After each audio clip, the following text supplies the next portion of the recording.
Welcome to this virtual meeting of the Budget Scrutiny Panel, everybody, of Charnwood Borough Council. Please note that this virtual meeting is being live streamed and recorded, and the recording will be made available on the Council's website following the meeting. Under the openness of local government bodies regulations, people may film or record this meeting, and this is outside the Council's control. However, people wishing to film or record the meeting should do so in a way that does not disrupt the business of the meeting. Also, so that the meeting is not disturbed, could I ask everyone present to please turn off your mobile phones or switch them to silent and ensure that your environment is distraction free.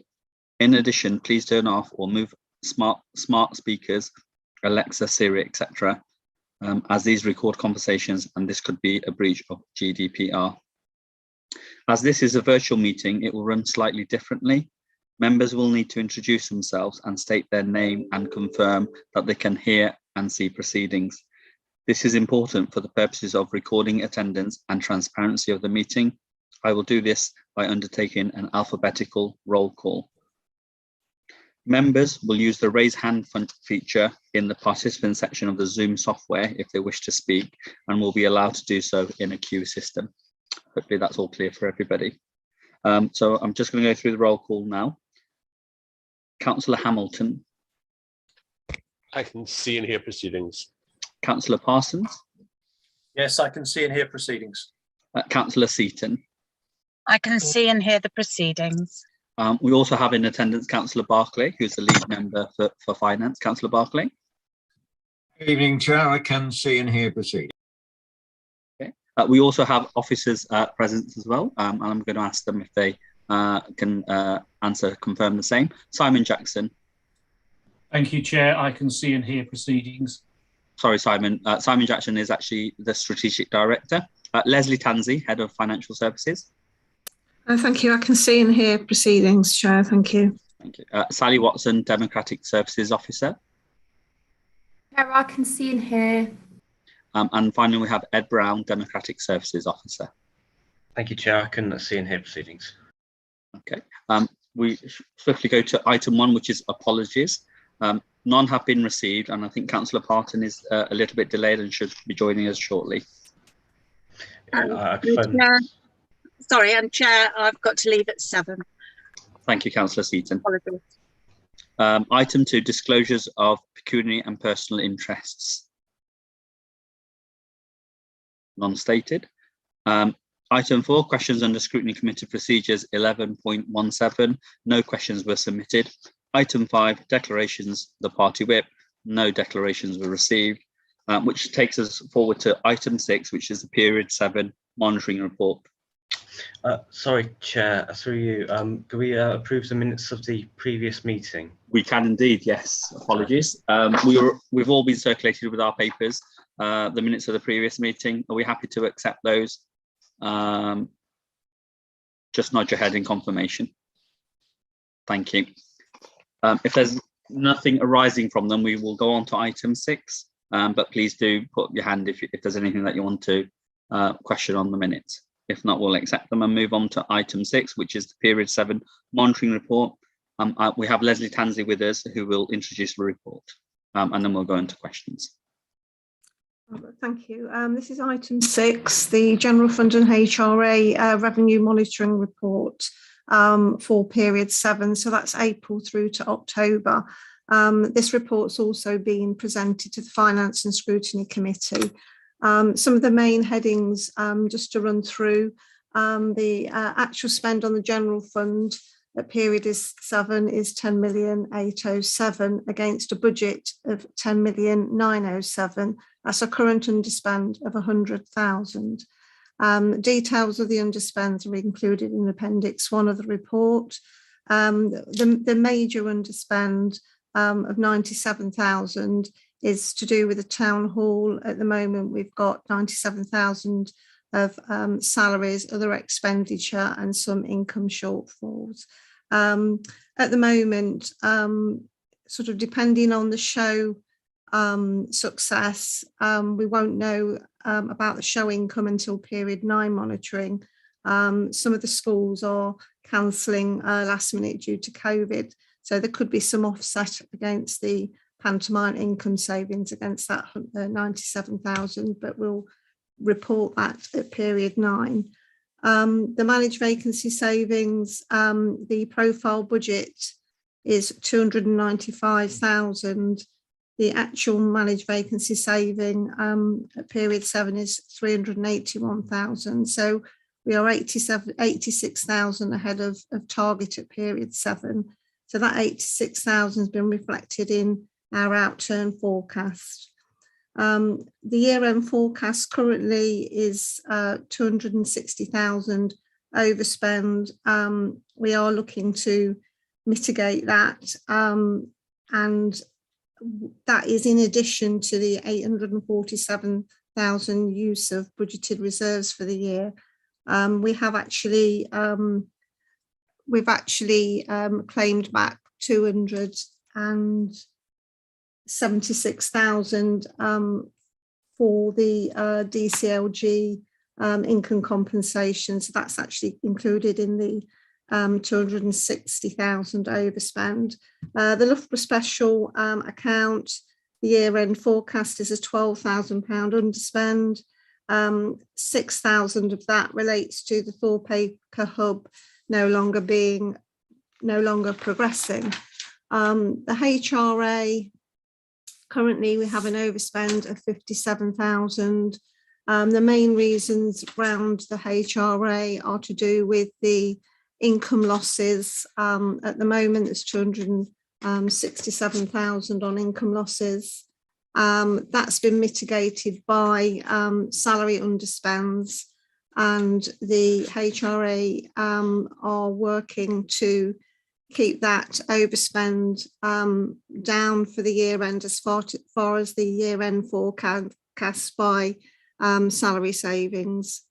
Thank you. I'll take any questions on that item.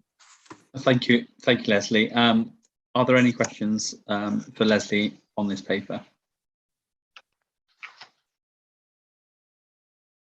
Leslie, can I just add before we move on, is that thank you very much for listening to us at the last meeting. I think you've put it in a column here to tell us about the period spent to date, but then also the year end spent to date. I think it makes it much more clearer for everybody. We can understand the pantomime actually. Any pantomime and any income is better than none, and I think it's to be expected that some shows potentially may get cancelled, but I rather we stage something rather than nothing, and I think that's a positive rather than a negative. And if you came back in period 9 or at the end and said actually we've made a loss because of X, Y, and Z, I think that would be a perfectly understandable loss on that respect. Members, any other questions on this one before we move on to the draft budget? No further questions on this one, Leslie. Thank you very much for that one. Just get my other paper. Item 7, which is the draft budget 2022-2023. Sorry, Chair. Before we go on, can we just make sure the panel are okay to note the report? Apologies, Ed. Thank you very much. I'm just going to ask I can see everybody on my screen, but I think I have to do it by a roll call. If we can note the report. So I'll start with Councillor Hamilton. Yes, I note the report, Chair.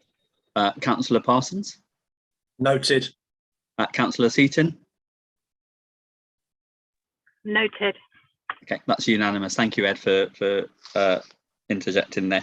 Item 7, we'll move on swiftly. Draft 2022-2023 General Fund and HRA budgets. We've got Simon Jackson here to go through the report with us. Simon, over to yourself. Thank you, Chair. I will just ask if, I don't know whether, I'm happy to introduce it. I just wanted to check if Councillor Barclay wanted to say something first. Yeah, I'm happy to say something first, if that's all right with you, Chair. Yeah, that's fine. Yeah. You'll see, having read the report, you will see that we've generated income efficiency savings of £1 million, in addition to the 2.1 savings targeted in 2021-22. The whole thing balances around what the government settlement is going to be, and we're anticipating that being available next week, hopefully on the 13th. It usually comes up on nearer to Christmas than that.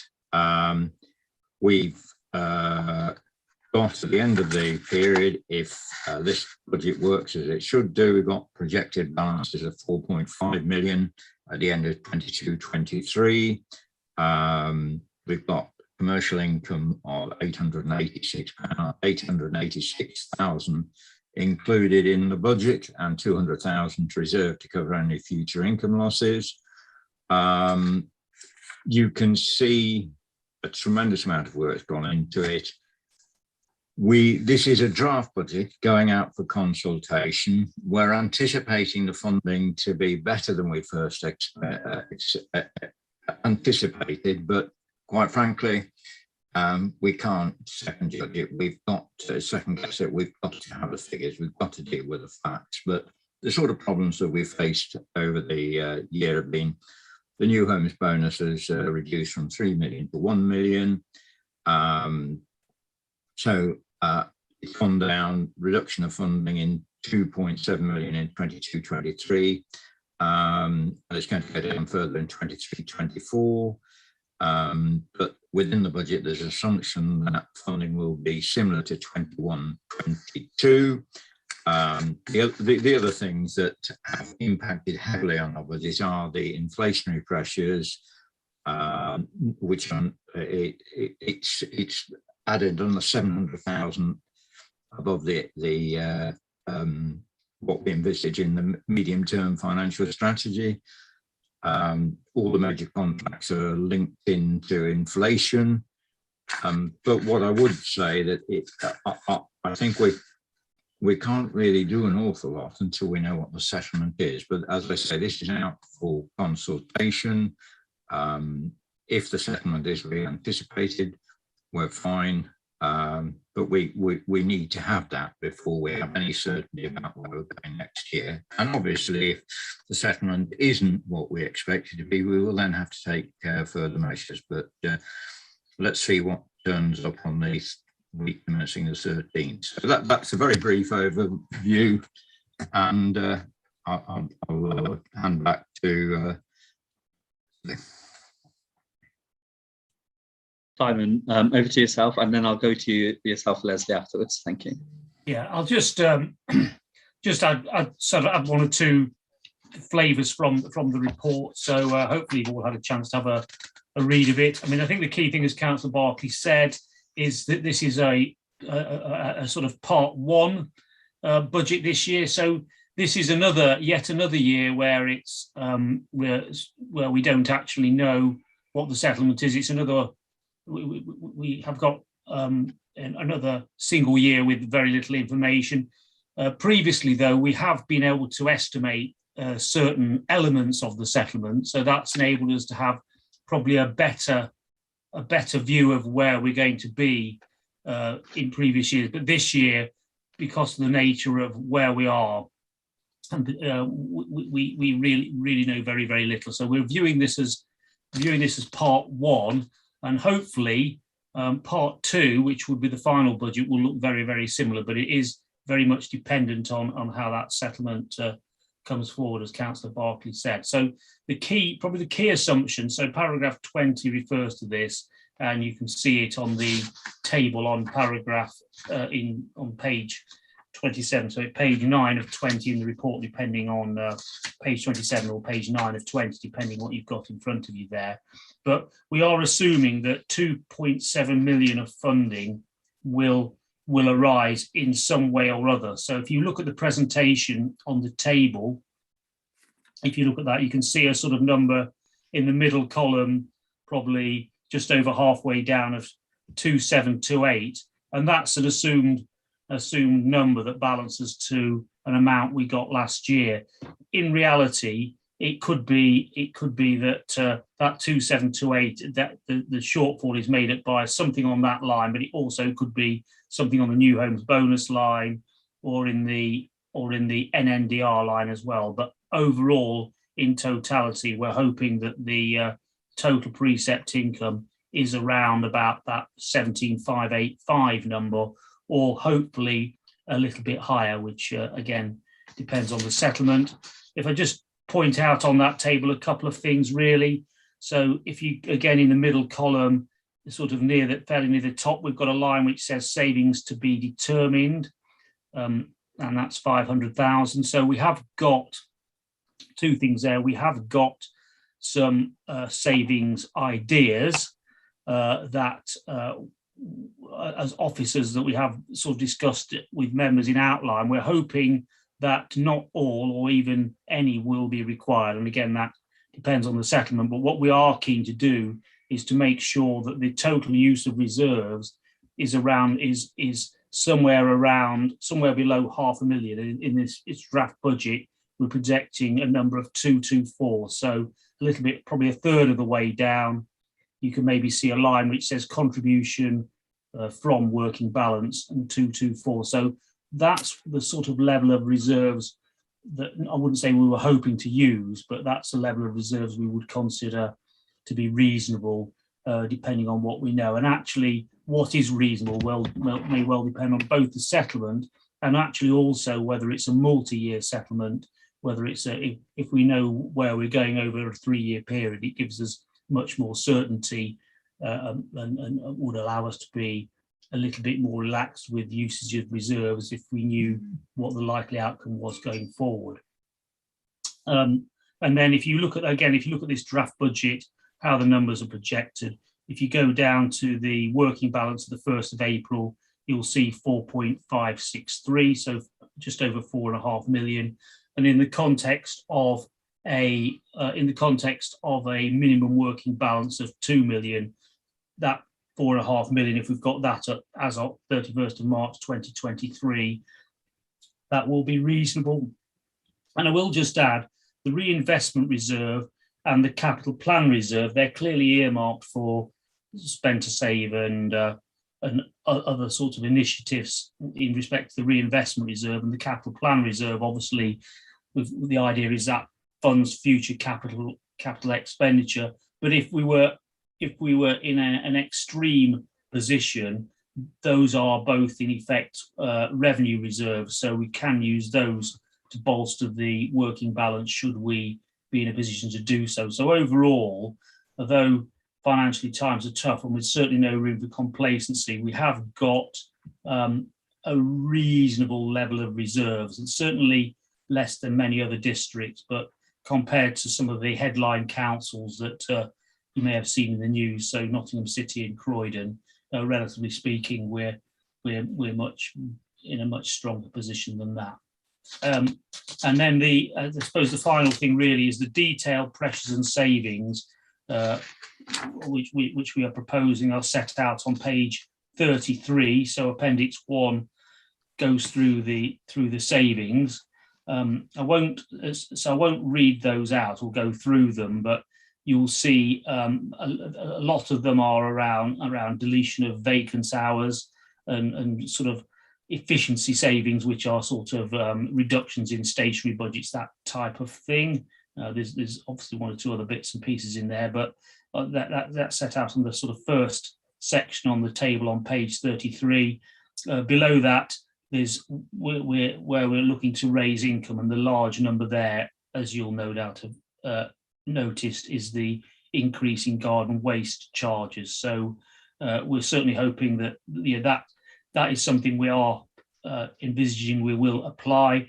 There is a risk around the environment bill, which is probably due to be finalised and become an act in March. So that is a risk around both our expenditure on environmental services and also what might happen with the garden waste. So there's a lot of lobbying from the sector about garden waste and a strong push that councils are able to continue to charge for that. But if the environment bill comes to pass, that's a very key risk that will come forward from 2023, 24 or following years. So hopefully we'll know more about that when we're putting the MTFS and the final budget together in sort of January, February time. So that is a risk that sits within the budget, but no doubt there's no doubt that for the next year we are able to raise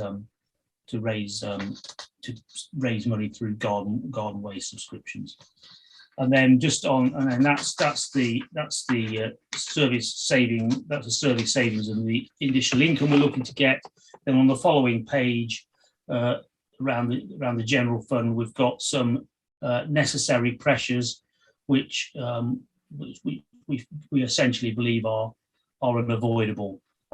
They don't include, just for the record, they don't include inflation. So we've got some inflation on contracts and salaries, which are basically linked to CPI or general indexation.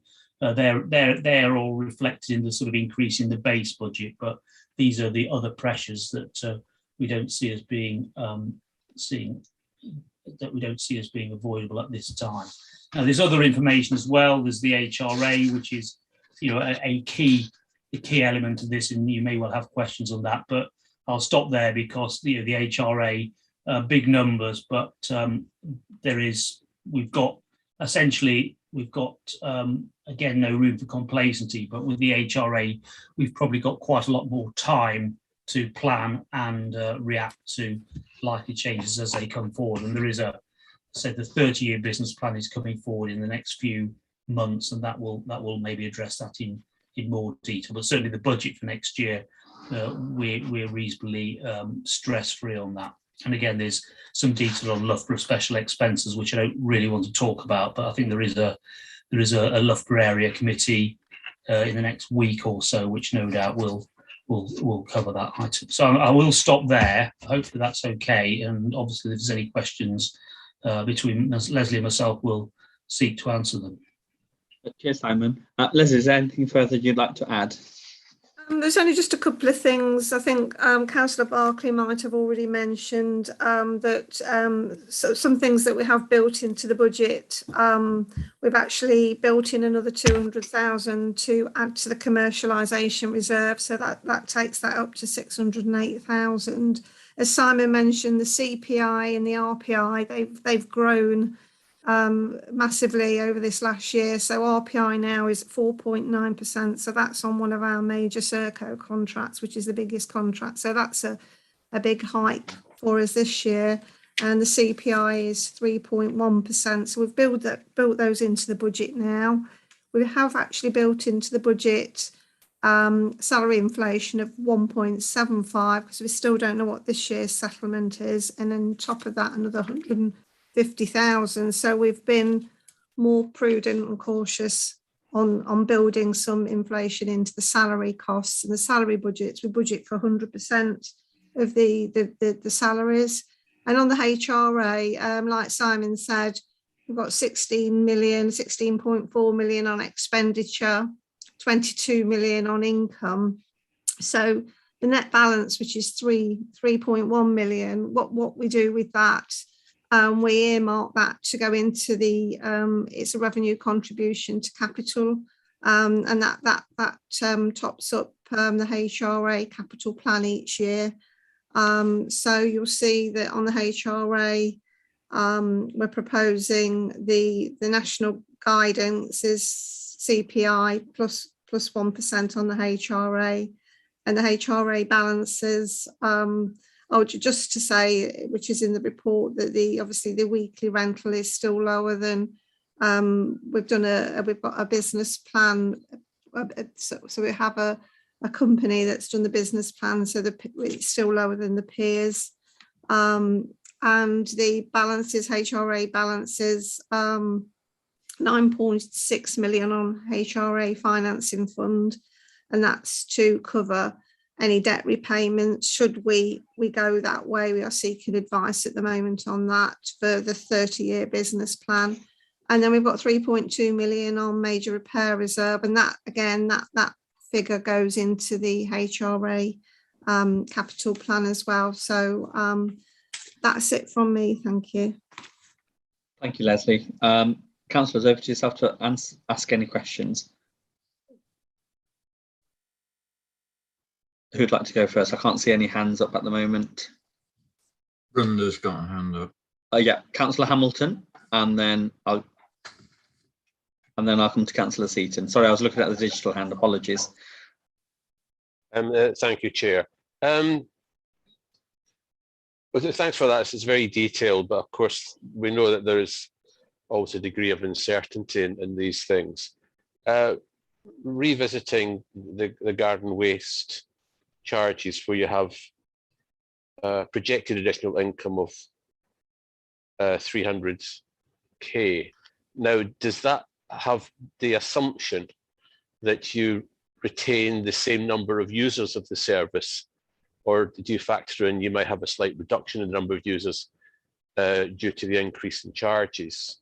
And then second question is to do with the bridge, where you look for a saving of 40k. Have you worked kind of closely with the bridge to kind of manage that, so they're kind of okay how they can manage a reduction in their service but still provide a service, if you see what I mean? Thank you. Yeah. Yes. So thank you, Councillor.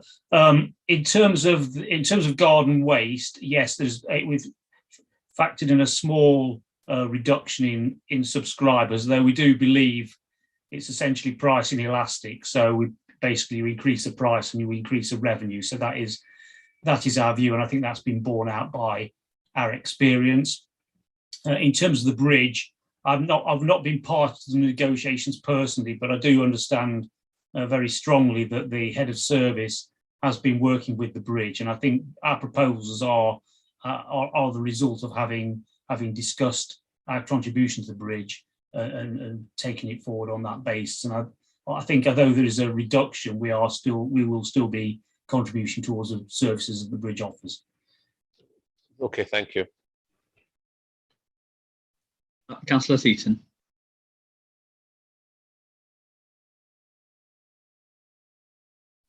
I think she's pressed the wrong button there.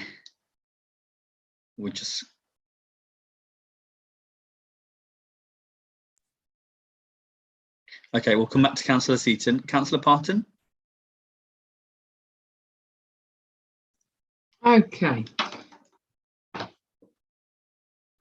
Looking at the revenue monitoring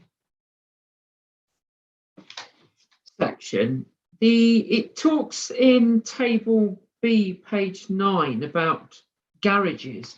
We seem to be losing income on garages. At what point, given that this is something that has been habitually been a problem, definitely 5 or 6 years since I was on the HMAB, at what point are we going to make a decision on how much loss we're prepared to take on them? Then, in terms of landlord services as well, we talk about a former tenant arrears. Now, that's on page 10. And there's quite an interesting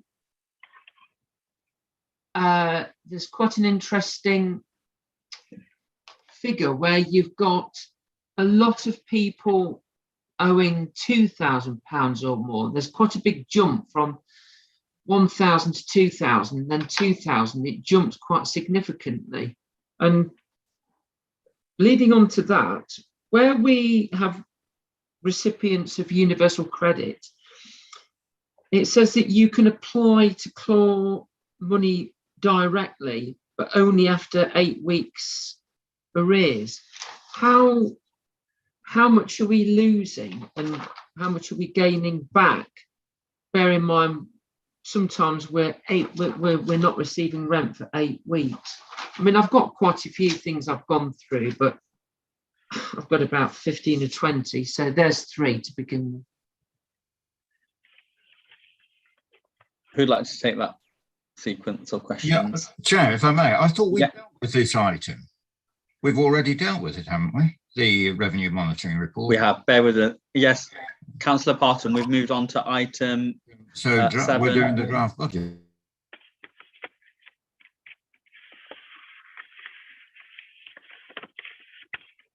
Ted, sorry, can you hear us? Yeah, I can hear you. Yeah, we're on item 7 now, which is the draft general fund and HRA budgets. I think you joined us a little bit later into the meeting.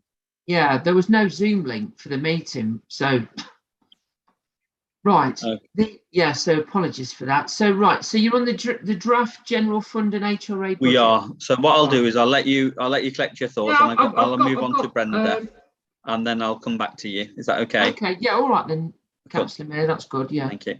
Councillor Seaton, I've seen you, Councillor Parsons, so you'll be next as well. Thanks. I did press the wrong button. You're quite right. So on that, I think my thumb was a little bit too big for the phone. It was just a bit of clarity for my own understanding, please. And it's from table 1 of the draft general fund budget on page 27. And it's the contribution from working balance. Why does it differ so much? So this is just really for my level of understanding. So the original budget was 849,000, and then 224, and then 625. There seems to be quite a lot of difference in the three, if that could be explained to me. But also, Simon, whilst you're on that, there's another one I can't quite understand, please, and that's the lower tier services grant. Again, those figures seem to, from the middle, the first column and the middle column, I know the other columns are different. And the other one is the transfer to general fund. If you could just explain to me those, please. Right, I'll start with the lower tier services grant. So that, thank you. Yeah, that's 2728 is a balancing figure. So what we've said, there's a key assumption actually. So last year we did have we budgeted 1.4 million. So that was the final budget last year. This year we're saying it's 2728, but that 27, but it's a balancing figure. So what we're assuming is the sum of all of those figures in the table is going to come to 17,585. So that's the assumption. Now, how that will be distributed, we don't know. So it may well be there'll either be new grants, or the lower tier services grant will be expanded, or we may get revenue support grant again, but in total we're hoping it's going to add up to 17,585, or maybe even a higher number. So the issue there really is, if you look at some of the numbers above, if you look at new homes bonus, for example, just above, you can see that that's 3 million in the original budget 21-22, but in the original budget 22-23, this is one of the few numbers we can predict. We're only supposed to be getting 988. So essentially we're assuming quite a lot of that reduction in new homes bonus is going to be made up somehow. So the 2728 is a balancing figure. There's not a lot of science behind it other than the arithmetic. So does that make sense? It does, Simon. Thank you very much. Yeah. And the other one was the higher up, wasn't it? The contribution, and I presume it's from, because it's in brackets. Yes. From working balance. Yes. So, I mean, this is just what we are. This is just a projection. So this is actually when you add all the numbers up, in a way, this is the number that drops out of the bottom and tells us how much of the reserves we're using. So what we think is broadly reasonable this year is that we can use a little bit of reserves, but not a lot. Now that when we come to the final budget, what I'm hoping is that use of reserves is somewhere below 500,000. And in a very ideal world indeed, it might be a positive number, which means that we're adding to our balances, which I would, as a sort of Section 151 officer, I would quite like to do. But it's obviously a balance between ensuring our reserves, increasing our reserves and maintaining services. So that's essentially the number that drops out of the bottom, even though it's halfway up. But that's really the difference between our total income and funding, our total expenditure, and the 224 is where we see we're going to be using in reserves in the year. Okay. So there's a lot of smoke and mirrors here, isn't there? There's a lot of guesswork for you to do. Well, not guesswork. It's obviously you're doing it more than that. But there's a lot of assumptions that have to be made. Yeah, I mean, It's worrying for somebody like me, but obviously you've dealt with it, and you can assume a lot better than I can. I mean, it's, if you look at any individual budget line, to be honest, the probability of the actual income or expenditure equaling what we've got in the budget is very low. So we always have lots of ups and downs. But the budget essentially is a plan, and the sort of around about $250,000 is what we're thinking at the moment is reasonable. Again, it's all very much, as Councillor Barkley said at the beginning, it all very much hinges on the settlement and where our view will be after that. Sorry, there was three things. There was going to the last one, and again, I'm assuming because it's in brackets, it's transfer to the general fund. So the original budget was 847, and now it's 239. That's your working balance at 38. It's just really the other side of it. So I think the 239 is the other side of it's. I think, if I'm correct, it's the other side of the 224. So I think the 239 is the other side of the 224, which is you see above, which we've talked about, and then there's a contribution to the collection fund of 15. So if you add those two up, I think that's a 239, and that I think is the opposite side of that. I don't know if with the Leslie's. No, that's absolutely correct, Simon. So the top of the table one is the budget itself. The bottom, where it's got revenue balances, that's actually our sort of balance sheet, our reserve. So it's actually saying, yes, currently the draft budget saying we're going to use 239, which is the 224 and the 15. And what that is, it balances the precept income against the expenditure. So at the moment, we're saying we're only looking at a use of reserves of 239, but that's, as I say, dependent on whether or not we get 2.7 million in from government to compensate us for the new homes bonus. And if we get a bit more than that, then obviously the 500,000, obviously we've put a savings figure in at the top, which, as I say, we have got some ideas on that. One thing for the record, there is a correction on page 27. I've noticed that there's been a typo at the balances, total balances at the bottom. The difference between the 5717 and the 9041 should be 3324. So that does need a correction in the minutes, if that can be minuted, please. Oh yeah. Sorry. Can you repeat that, Leslie? Sorry, so I can get that down accurately. Yes, certainly, Ed. So the total balances at the original budget was 5717. Against the original budget is 9041. Should be a variance of 3324. So it's an increase. A variance of 2234. Do you say? Sorry. It's been checked by lots of officers. 3324. Apologies for that. 2324. 3324. 3324. Okay. I guess nobody looks at the bottom figure, and you should always look at the bottom figure. I think Dave Bosham's going to come in. Thank you very much. Brenda, is that everything? Okay, I'm going to go to Councillor Parsons next, and then I'm going to go to Councillor Parton. Thank you, Mrs. Tanzi. You beat me by seconds. I'm devastated. Well, actually, Jeff, I spotted it. If I can, you have to thank Councillor Barkley for that. If I can ask a couple of larger questions first, before a couple of smaller detailed questions, if you'll indulge me, Chair.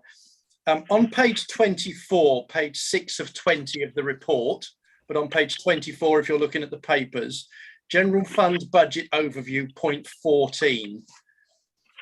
I just want some clarity as to whether we're saying, when we say this has been achieved in line with current budgetary strategy, whether you're telling me absolutely bluntly you've made 2.1 million in savings in 21-22 before this year end. we've so where we are with it. So obviously some of where we are this year is reflected in the monitoring report. So actually what we're saying is, for various reasons, we're projecting an overspend against the budget. Those savings we've made are reflected in the budget. So in a way, once we put them in the budget, that's what we've agreed, and that's the budget we're working to. Now, having done that, there's obviously ups and downs, but we have put them in the budget. So having put them in the budget, we would consider those being achieved. Having then said that, there are some ups and downs which were leading us to project an overspend of around about, which was in the period 7 monitoring of 200,000. Now, in practice, in the detail, we have basically achieved the budgetary savings, other than the principal one we haven't achieved yet is around essential car users. So there's various reasons why that's proven more difficult than we hoped. So that's the point behind the question really links just to a sensitivity issue that obviously I recognise that we can take into account other balances when it comes to the balances at the end of each year. But obviously a few £100,000, were I only to use the balance at 31st of March main line on page 27, it's getting quite close to our 2 million on that line, the sensitivity around that. Now, I recognise that we are able to put other reserves into that if we wish to, but we're getting quite close to our £2 million balance figure by the end of 21-22 before we lead into 22-23. And I recognise, as you said in your preamble, there are other figures which we can put into that balance which give us much more headroom, but just on that figure alone, it gets closer. I mean, I guess the answer is yes. So it's something we have been looking at quite carefully, which is essentially why the projected use of reserves is a very important figure within this, because we don't want to be, although 2 million's a sort of bare minimum, I personally as Section 151 officer, would be much more comfortable if it's well above 3, or 4. So yeah. I sort of agree, I basically agree with that sentiment, I think. So I'm just pointing out that it's sensitive, because if I read the next point back to page 24 around the salary and inflation, if I read that correctly, which are ongoing for 21-22 and remain unaddressed with regards to 22-23, with the potential that means there could be more damage done with the salary final settlement in the 21-22 year to finish off that 21-22. So that further increases, in my eyes, the amount of risk around the sensitivity of that figure. So in the projections in period 7, we have built in a 21-22 salary increase. So yeah, we have assumed a salary increase which is above what we assumed when we put the budget together. So if we go back to obviously this time last year when we started putting the budget numbers together, the salary increase we're assuming was basically 0, apart from there was an adjustment related to staff on the living wage. So at the bottom end of the scales, staff would have got a small increase and nothing for everyone else. Now, as we've gone through the year, and particularly in recent months with CPI increasing, we've got an employer offer of 1.75%, and that's on the table, but that has been rejected by the unions. So to what extent there's any movement on that, not clear. I personally think, given where we are in the financial year, it's likely that when ultimately, hopefully, the employers and the unions will come to a settlement in this national pay scheme of which we're part, and it's likely to be a settlement that will cover both 21-22 and 22-23. But the reality is it's just another uncertainty which we don't know. And you're quite right. The unions have asked for 10%. So if it is a 10% increase in salaries, then seriously hurts. We've got a challenge. I'll leave it at that. Okay. No, Can I just add that, Simon, on the MTFS, or not MTFS, the managed vacancy saving at period 7, we are 86k ahead of what we've budgeted for as managed vacancy saving. So we've got from sort of period 8 right through to period 12 to claw back any more salary vacancy savings. So hopefully that will mitigate any pay awards that we haven't budgeted for. But I think, like I said in the introduction or some of the comments, that we have made sure we've budgeted for pay award in 22-23 as fully as we possibly can at this moment. No, thank you. I'm just trying to make sure that we recognise some of the risks on record as our job on the Scrutiny Commission. So I'm trying to make sure we do that appropriately. On a slightly more detailed question, just on page 27 on the draft general fund budget, there is a circa 333,000 reduction in the MRP interest commercial reserve in this budget of income to us. Is that accounted for anywhere? What the rationale behind that is, of that reduction? I might have missed it in the notes. I think we're able to increase. I think that's, sorry, Councillor, I can't quite see that. I can't see which line that is. The second line on the table in 21. Oh, yeah, sorry, right at the top. Yes. 1.269 million, whereas we're only saying we're going to contribute 929,000 next year. And I'm slightly surprised that that's going down, not up. I can just answer that, Councillor Parsons. It's just a presentational issue in the report. So you've got that top line that says 929. And then if you look a bit further down, we've then split that 929 into the actual MRP interest charge is 729. And then within that 929, there was a £200,000 that were then contributing to the commercialisation reserve. So you've got a minus 333, and then you've got a positive 533 to compensate. I think it's just a presentational issue. Yeah, I think in the report. I think where you're addressing that on that table. So the second line, it says MRP and interest and commercial reserve. So that's 929. Yeah, got that. And then after the net service expenditure, you just got MRP and interest charge. So we split out just what the MRP and interest charge is, 729. And if you go a bit further down, we've got contribution to commercialisation reserve 200. So we've just split that out. That's all we've done on there. I think the other thing, Councillor Parsons, is last year we didn't budget for any commercialisation income, and what we did last year was basically put in as much, but basically all the rents we did collect, we did that to get a good start on the provision. Yeah. So that's why it's gone down, because we put everything in first year. Yes, the first year. The MRP and everything else this year. Okay, I understand that now. I was surprised to see it go down, but that makes sense now. Yeah, so we are tracking. So we've got a lease event just on that, but we have got a lease event in about 3 or 4 years' time. But the contribution this year in terms of the reserve gets us to that £1.5 million in the reserve that we hopefully won't need, but that would cover that covers sort of a year's void rent on that particular property. Should we not be able to? I mean, obviously we're planning to renegotiate the lease and be able to release or not need to increase that provision from there. But is that event in the 22-23 year? No, it's I can't remember when it is. It was about 5 years after the acquisition of the property. So I think there's still 3 or 4 years. I think there's probably about 3 additional years to go. I can't quite remember, but it's not next year. I think it might be the couple of years after that. Okay.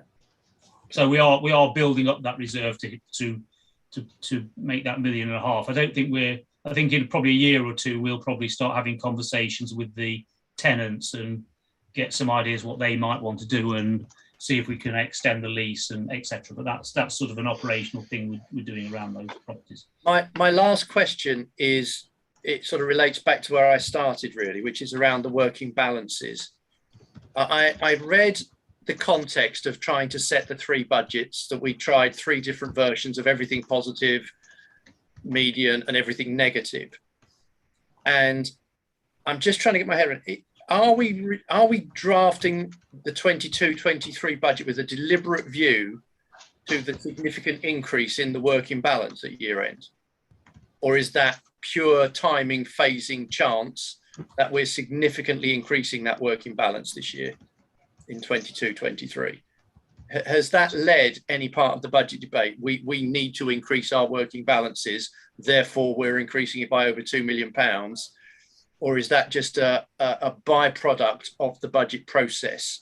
Because in a tight budget, it's surprising that we're able to do that. Okay, so if you look at that table, it's the starting position is 4969.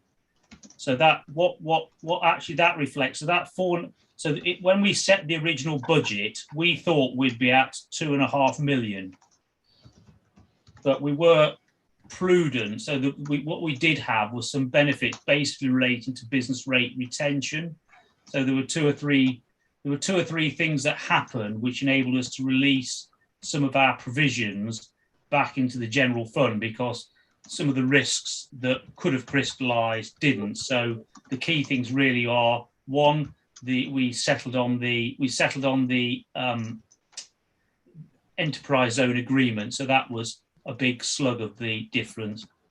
The second element was the benefit we got from the business rate pilot. So what year are we in now? So I think in 2019-20 we participated in a business rate pilot, so we didn't budget any benefit for that, but we thought that there would be some. So again, the way business rates works and the accounting works, there is a bit of a time lag, but the benefit of that flowed through the accounts and into the general fund last year. And the third element of that was actually related to the pilot. So as a group of Leicestershire authorities, as part of being in the pilot, what we looked to do was to standardise our approach to provisions. So having done that, so us having been essentially, we concluded we'd been over prudent, and as a group of authorities, out of the 7 of us who in Leicestershire, 3 or 4 had adopted our approach, we concluded that was probably over prudent.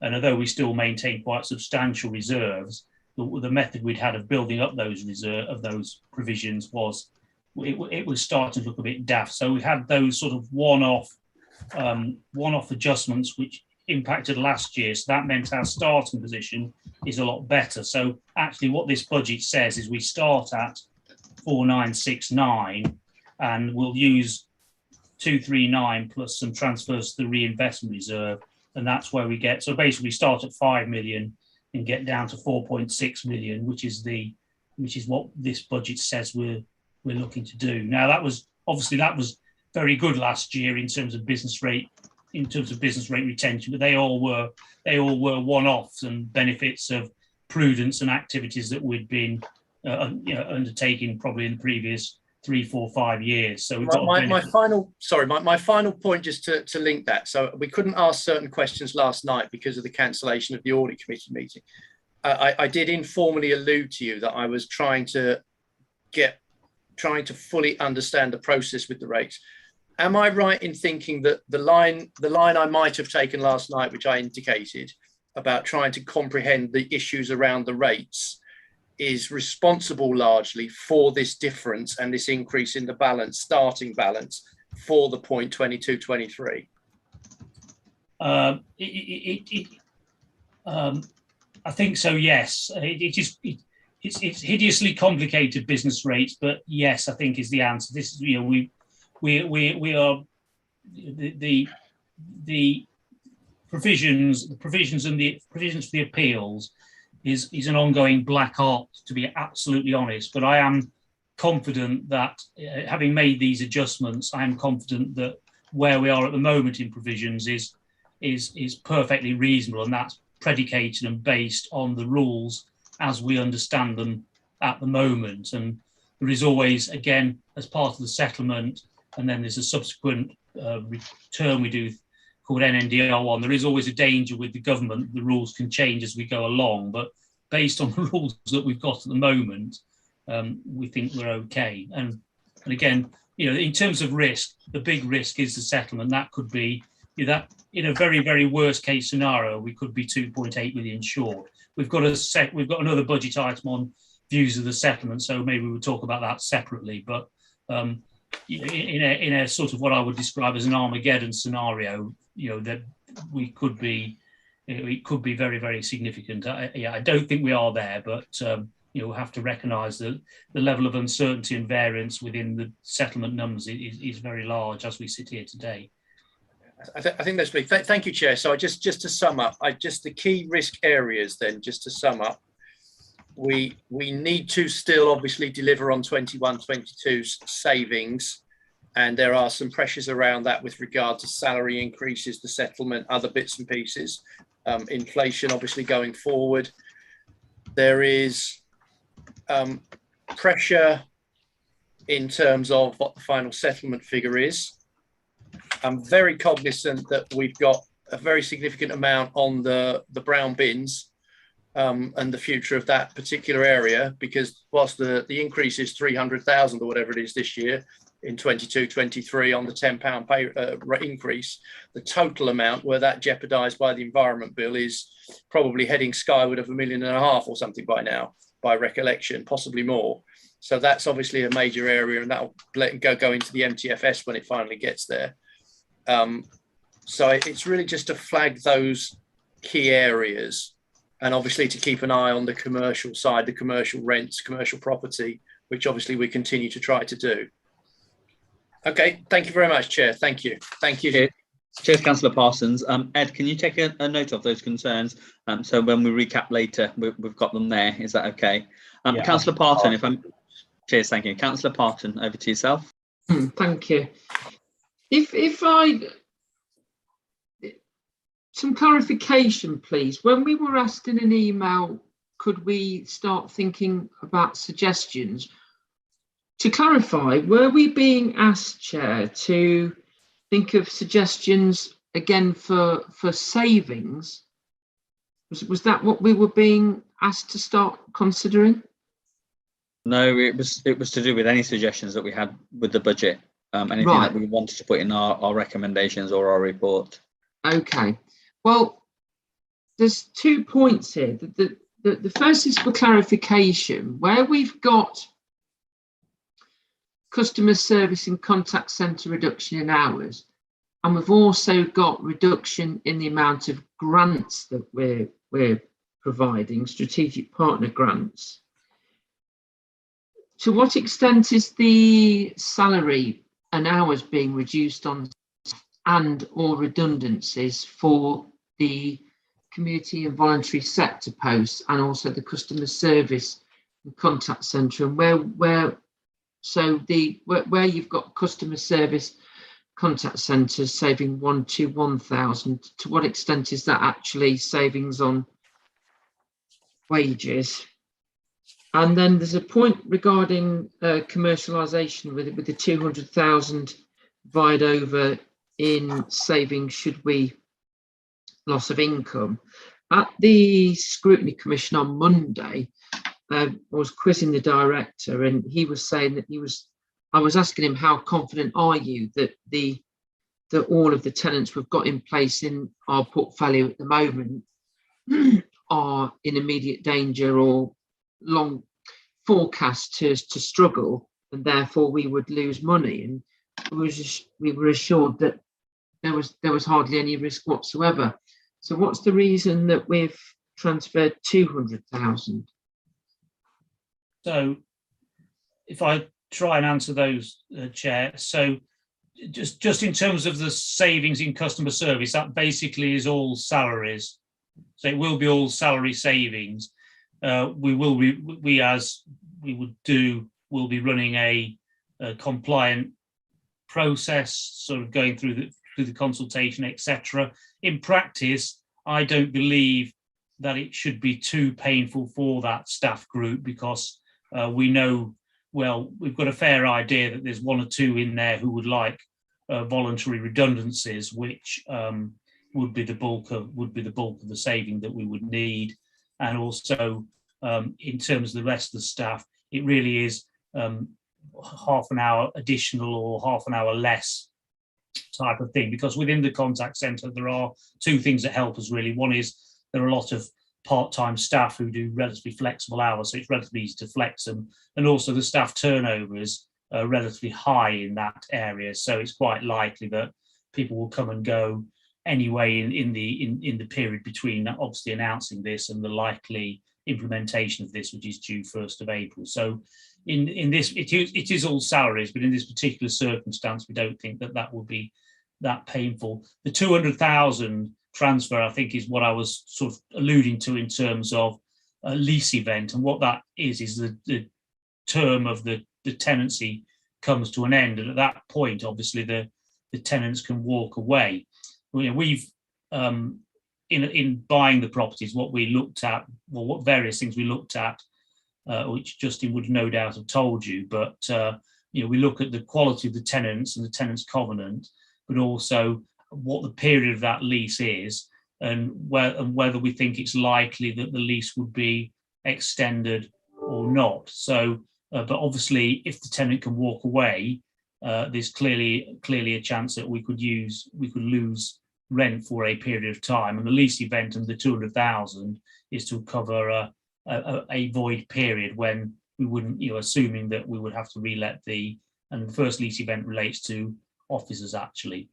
I mean, the other thing with that particular property is it's from memory, it's round about the M40, so in an attractive area, or a developmentally attractive area near the M40 in the sort of Oxford area. So there are good alternative uses for that site, should we not be able to. So I think plan A would be extend the lease with the existing tenant who are a blue chip tenant.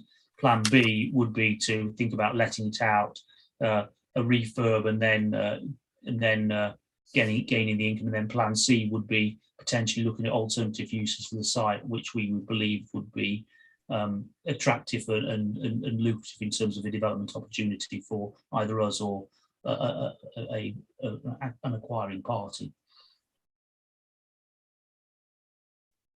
Thank you for that. The other issue, the other recommendation that I wanted to make, certainly I made it a previous Loughborough Area Committee, was to reduce the amount that we're certainly in the Loughborough special rate that we're spending on the Christmas lights. I was told that this contract was being renegotiated, but there doesn't seem to be any variance. So that would be my recommendation, that we look to make a saving on that.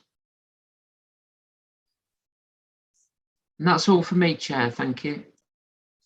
Cheers. Thank you, Councillor Parton. Does anyone want to take that last point on the Christmas light, or do we not have any information at present? I can certainly go back and look into that issue with the head of service and check the contract.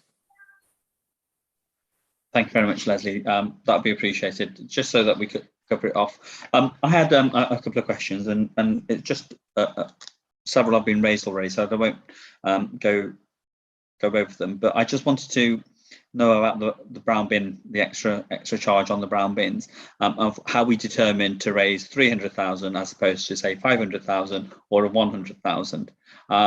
So what kind of working were around there, and then why did we settle on 300,000?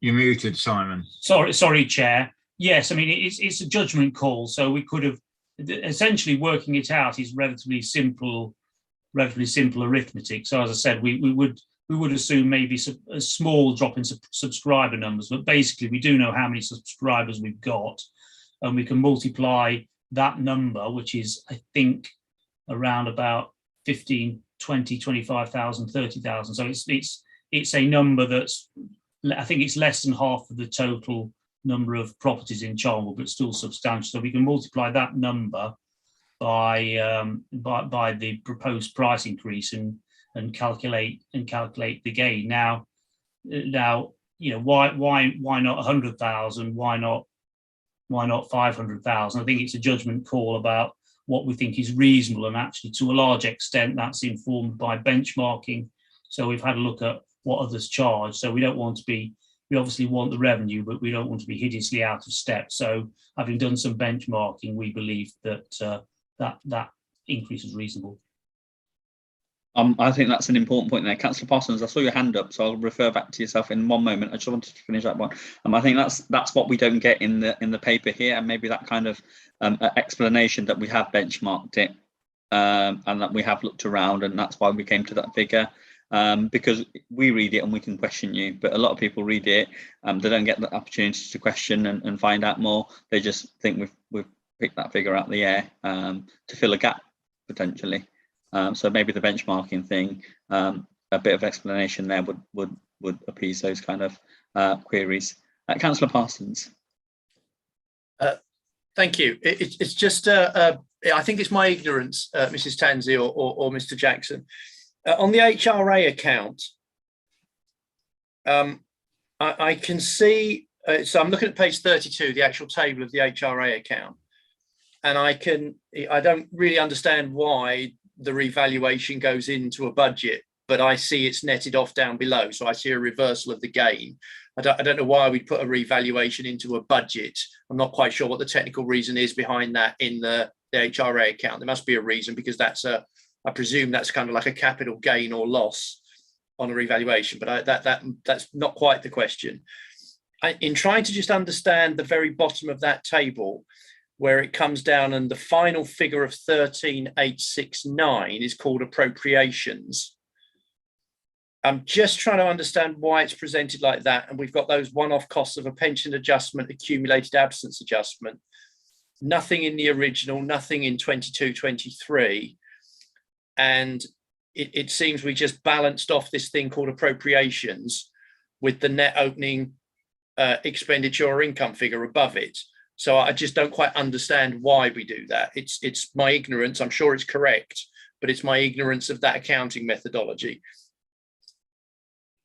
Okay, I'll just run through that then, Councillor Parsons. So what we actually do on the HRA year on year is based on the capital plan requirements. We're coming onto the capital plan shortly. We normally set a capital plan budget of about 5 to 6 million a year, and the funding of the capital plan, it primarily comes from the HRA budget. So any surplus that we get from HRA, we put into the capital plan reserve to cover that. So where you'll see the 3169, that is a balancing figure, and that's actually a contribution that will then, you'll see that on top of the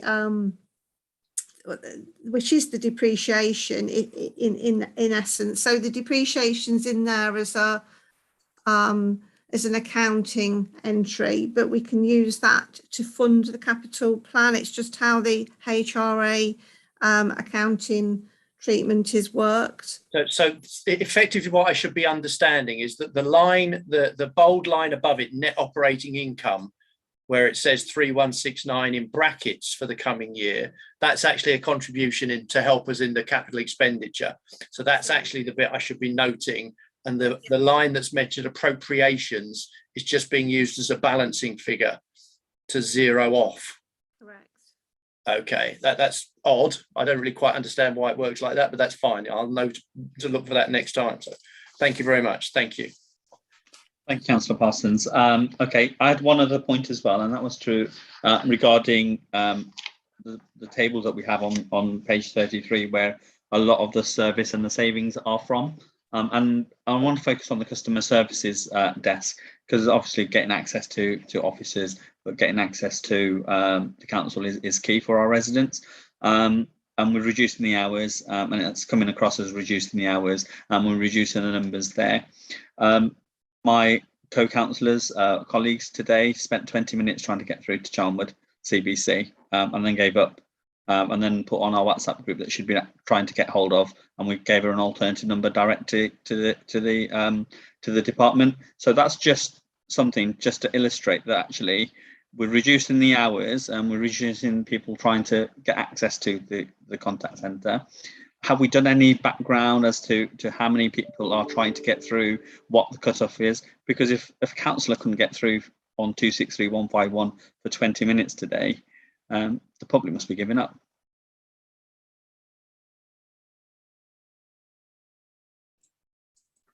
I obviously can't comment on individual councillors calling on a particular time and place, but actually there is a lot of work that has gone on to that. There is a lot of analysis that underpins this saving. So we do know from the phone system exactly the level of calls we've got and the pattern of calls we've got. So this saving is actually driven by, there's a couple of things really. One is post-COVID, what the demand for our face-to-face and contact centre services are. So through COVID, we saw an enormous reduction, particularly in face-to-face, and now we are able to open up again, but we've still not seen those volumes come back. And what we believe has happened, which is sort of wider research would back this up, is that the world has moved forward 5 years in terms of digitalisation and use of online and digital services in 6 months. So there's been a real step change in the use of online, but we've got a lot. There are statistics which do demonstrate the number of calls we've got, and we do. And the reduction in hours is at the beginning and the end of the day, and we do know that the volumes in those periods are very, very low. So to staff up for receipt of maybe 8 calls in a half-hour period, it is not very cost effective or efficient at all. And of course, people can still use online services. And the key thing is, if there are real emergencies, they may happen in the working day, but they may happen outside the working day. So we do have an online, or we do have rather the emergency lines anyway. So there is, in an emergency, people can contact the council anyway, and it's just basically that arrangement will be expanded slightly, for those half hours or so at the beginning and end of the day, where the contact centre would not be open. No, thanks, Simon. I listened to what you said. Have we explored sharing that service with potentially the county or potentially other districts? I knew we took over Hinkley and Bosworth's call centre traffic or something like that a few years ago. But maybe a wider, if that's the direction of travel, because eventually we'll get down to zero and everybody using online. So is that something that we've explored? Maybe that could be a more cost efficient way of maintaining a bigger service than we can afford, as they say. Yeah, we did look after harbours, and we are still, it's Harbour District Council, and we are still doing that. So shared service arrangements are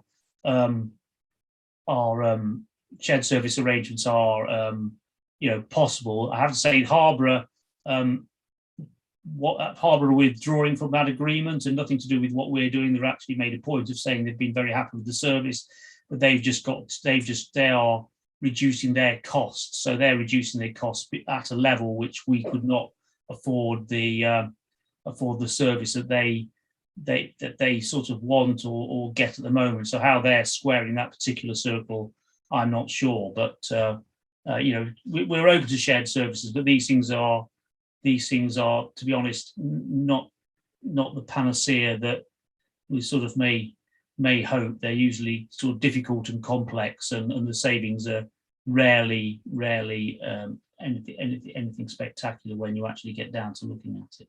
Okay. But we certainly wouldn't rule it out. Thank you. And my final point was, before I go to any further questions, is actually inflation and the pay rise potential increase, because obviously inflation is projected to be over 5% next year. That's going to put massive pressures, not just on our contract, but also on ourselves when we're buying in, but also renegotiating new contracts. But the 1.75 seems to be the baseline that we've gone for pay rises, and we've put that into the budget. And I know it's sensitive that we can't probably potentially put any more into it. But if the unions are asking for 10% and private sector pay increases are double digit at the moment, how can we then put 1.75 into this draft budget going forward? You know, we need to be more realistic, I think.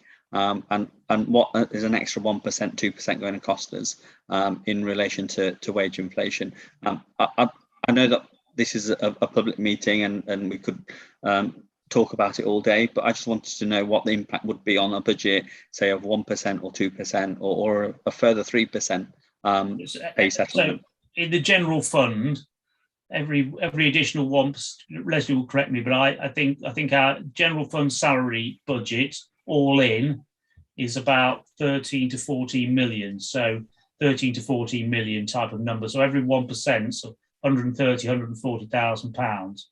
So if we've got, you know, if we were up at sort of, you know, if we're up at 5%, you can see we're sort of starting to get to over 500,000, 750,000 type of number. So we've got, so yes, it is one of the sensitivities in there.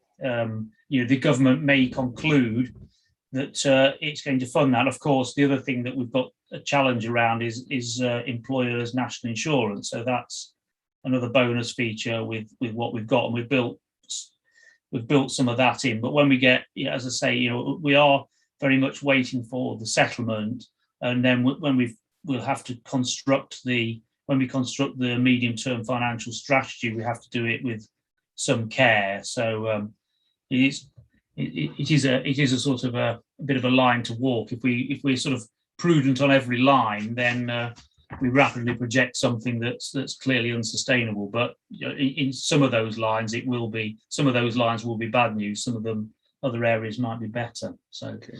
Thank you, Leslie. If I can just add as well, we do budget line by line on every salary post, like Simon said, and we have on top of the 1.75 that we've built in on every single line, we've added another 150,000. So we've in essence added another 1% on top of that. On top of that, we've actually included the pension increase as well, and we've included every vacant post we've got. So we're fully, we've put the establishment budget together, you know, in quite fine detail. And what we have done as well this year, the managed vacancy saving was 500,000, and we've actually reduced that down because of all the vacant posts that are being taken out of the establishment. We felt that we couldn't run it at that level, so we've also reduced the managed vacancy saving as well. So again, we've been prudent on that, in line with what we know that's coming as well, and just through monitoring.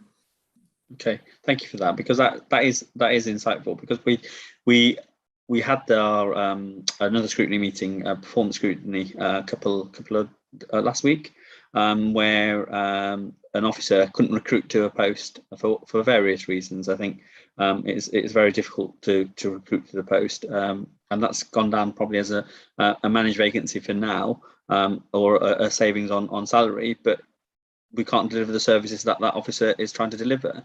So for example, the HMO licensing or that hasn't come forward this year, and it's put back to next year. So, you know, we can save money, and we do save money in one respect, but on the other hand, you know, we're not being able to deliver the services that we're promising residents at this moment in time. And that's a concern. That's just a concern that I wanted to express. Are there any other questions on this particular paper, or anybody want to make a comment before we're asked to note it, and then we can move on? No. Okay, so I will do a roll call just for the purposes of the recording. Councillor Hamilton. Chair, I note the report. Okay. Councillor Parsons. Noted. Councillor Parton. Noted, Chair. And Councillor Seaton has left, as she said earlier, that she could only be here till 7. So we'll leave her on that. So I think that's a unanimous to note the report. That's not to say that we recommend anything at this moment in time to Cabinet or to the lead member here. Item 8, we move on to the draft capital plan. Simon, would you like to quickly take us through this, and then Leslie and yourself, Councillor Barclay, will come to you, or Councillor Barclay, if you want to lead first, whichever. Okay, thank you, Chair. Well, this is a factual document, really, which really covers the capital plan, the new capital plan for the 3 years going on from 2022 to 2025. You'll see the schemes are allocated as live, which are current schemes committed or fully funded by third parties. The major items within the report are, we've got 3.54 million from the town deal monies, 0.9 million for Shepshed Bullring. Over the 3-year period, the whole of the general fund scheme is 8.9 million. We also have the HRA capital plan within there, and that covers an amount of 23,663,000. It is factual.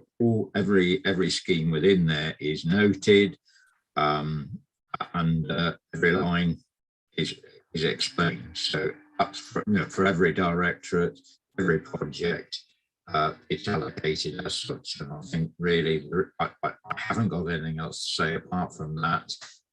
These plans are worked up and taken through capital appraisal. The ones that are committed but not yet costed will be subject to a process of going through it, and things may change and we get amendments reports coming through, but this is the new capital plan for the next 3 years, and I'll leave it to that, Chair. Thank you. Simon or Leslie, if you have anything to add. Just, if I may, Chair, I'll just a couple of things really. One is this, the Charnwood, and we've been doing this for a number of years. We set a new capital plan every 2 years for a 3-year period. So what happens is that the first year of the new capital plan is also the last year of the previous capital plan. So to get the total context of what next year is likely to be like, it's not necessarily that easy, but you sort of need to read the new capital plan together with the previous or with the current capital plan. So Appendix 1 is a new capital plan in the report on sort of page 46, 47. But Appendix 2 shows you what we've got currently. So there are some big numbers in the current capital plan. So particularly things like our sort of place markers, if you like, or our statements around the enterprise zone and regeneration and some other areas which are quite important around the carbon neutral investment. They're actually in the current plan, and as we get through to the outturn, it's highly likely that some or all of that if it doesn't happen to be spent, that will be rolled forward into we'll ask for that to be rolled forward into the future year. And once we've been through the outturn and done that process, we'll end up with a merged capital plan for the ensuing 3 years. But obviously, at the moment we've got some capital items that are approved and some that are proposed. In terms of the new capital plan and what's being proposed, essentially it's a fairly limited set of proposals, partly reflecting our sort of overall funding uncertainty and not wanting to overcommit. So actually most of what we're proposing in the new capital plan is a lot around sort of feeding and watering of existing assets. So sort of property upgrades that are required across the portfolio, IT refresh, that type of thing. And then probably the biggest item within the new capital plan is the continuing funding we get for disabled facilities grants. So that's government funding, but that sort of sits within the general fund. So that's sort of just how the shape of it works. And the approach this year is principally around, in the new capital plan, it is principally around doing the basics and maintaining, although there is an uplift because they are capital items, but essentially keeping what we've got in a good state. So I'll stop there. I don't know whether Leslie wants to add anything to what Councillor Barclay and myself have said. I'm quite happy to take questions on that. I think that's fully covered. Thank you. Thank you, Leslie. Any questions on the capital plan? So I'll go to Councillor Parton first, and I'll come to you, Councillor Parsons. The first question is something I asked Simon at a recent audit where I was subbing. Now, we all know that the Bedford Square project has experienced various issues, which has led to a large rise in costs, which has been covered by the town deal, so it's external funding.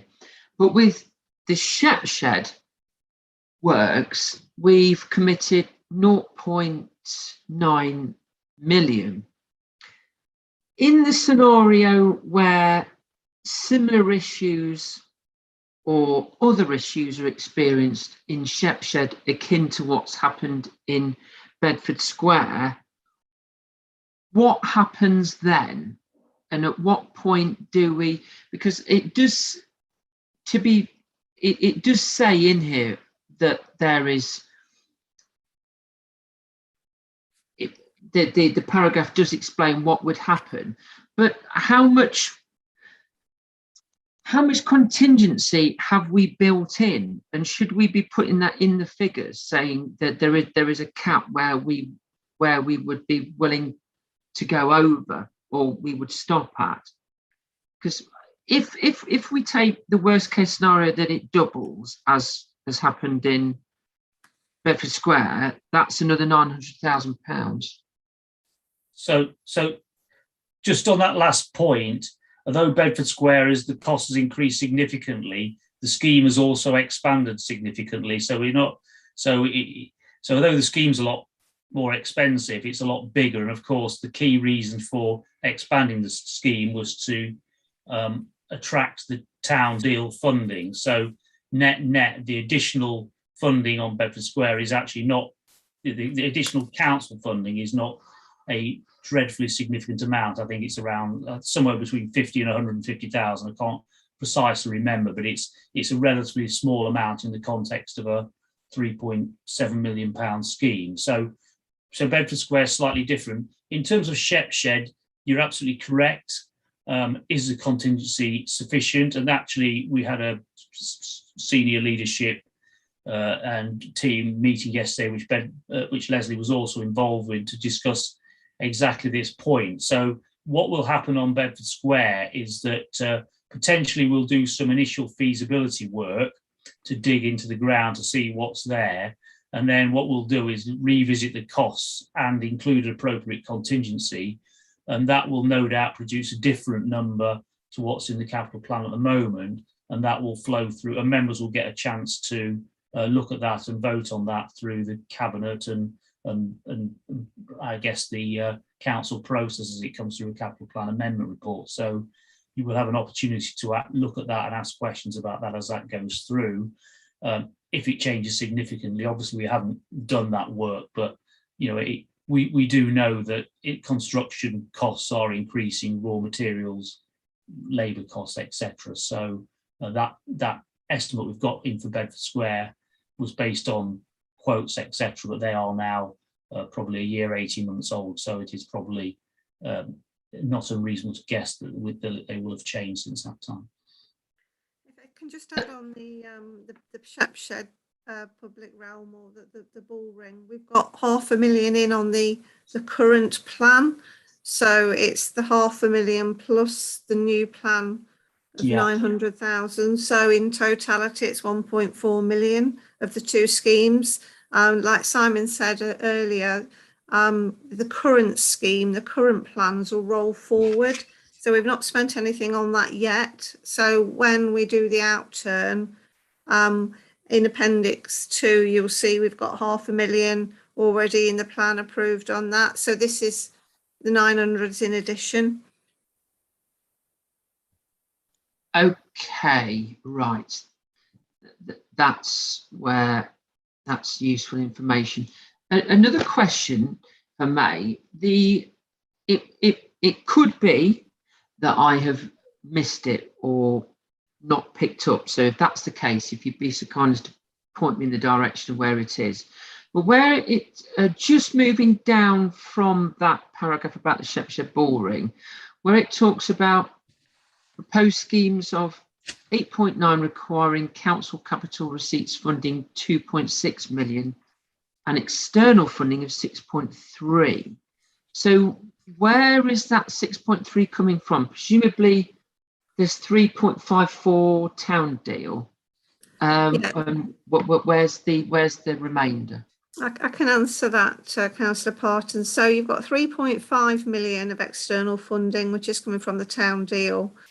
You've got 600,000 from the LEP, and then the balance of that 6.2 million is the external funding that we get for funding the DSGs, the Disabled Facilities Grants. So that's not itemised anyway in the report in terms of funding, but that is the breakdown of the whole of the 6.2 million on table 1. Yeah, not being an expert in these things, so I'm more than happy to be guided on this, but is it worth actually inserting that to say where the money comes from for ease of reading, so people don't query where that money's coming from? I could be wrong.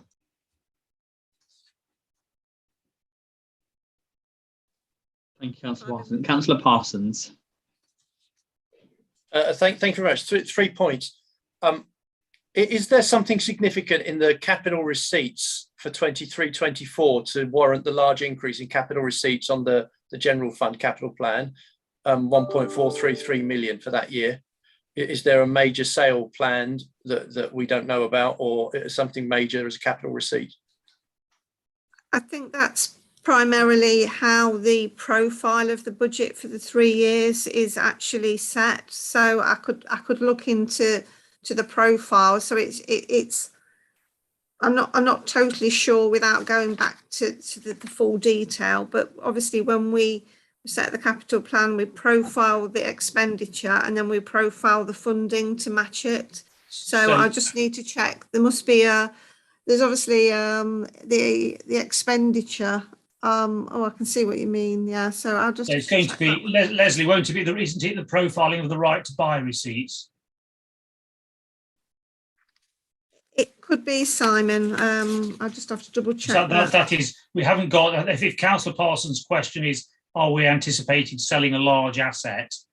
Then the principal asset we may consider selling is obviously Limehurst Depot, that's been on the stocks for some time. But I think the receipts we're looking at here are principally right to buys, which is again a complex area. But there's some that we give to the government and some that goes into the housing revenue for replenishment of stock, and some that we can keep in the general fund. So that is probably the principal source of receipts across this period of the capital plan. Okay, so there's not a significant asset that I can see in there in that 1433 when I get a breakdown.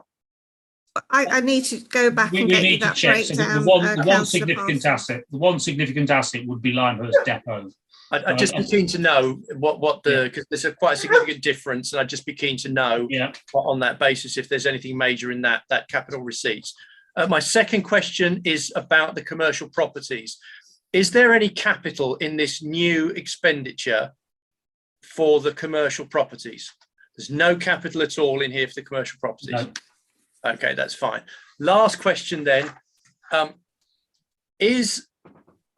Is our capital expenditure, as we plan going forward, being affected in any way by the purchase of the commercial properties and the significant reduction obviously in the amount we've got in Treasury, because we've used that funding for the commercial properties to assist with general revenue? So it's had no impact on our capital planning.